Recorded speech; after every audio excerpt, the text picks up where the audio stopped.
Okay, so what's your name? My name is Mariel. And when and where were you born? I was born in the Dominican Republic on March 21, 1994. When did you come to? To the United States? Yeah. I came when I was 10 years old, 9 years ago. Myself, I came because I wanted to be with my mom and my father because I've been away from them for so long. Mm-hmm.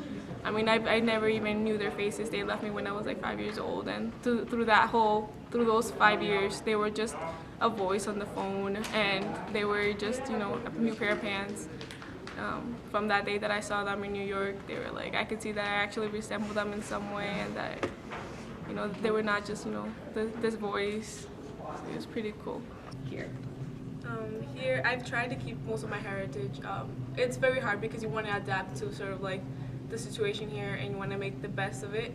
And as far as heritage go, we just we take the best parts of them, which are the food, which we keep, sort of the styling, the way that you live, and the way to respect your parents is very different from the way that you discipline your children here. Is different from the way that you discipline them in the Dominican Republic, which is what we keep. What did you think when you first got here? When I first got here, I thought it was a city where it was a very violent city because of the news.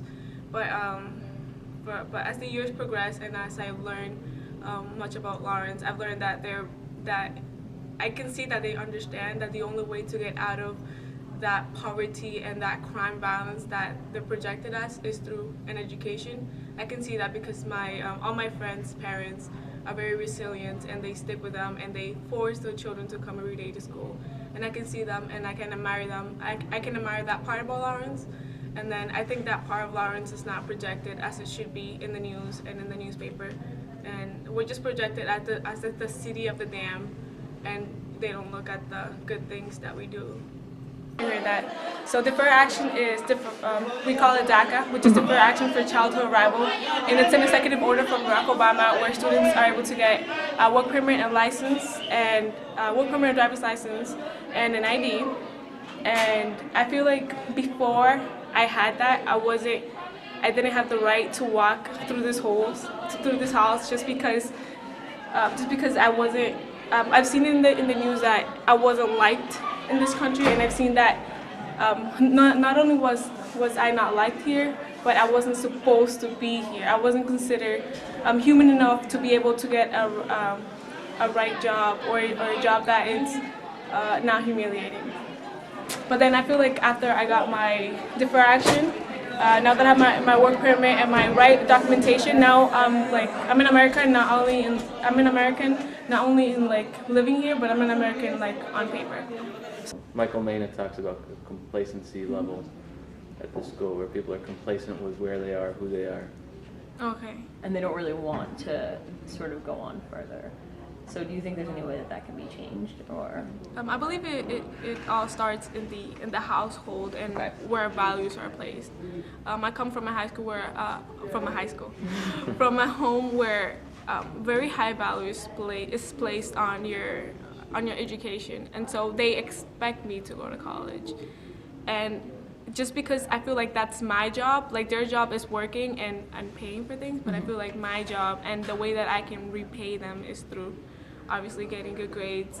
And I know for a fact that I wouldn't have made it to UMass Lowell. I know, oh my God, with all my heart, that I wouldn't have made it with so many great people that support me.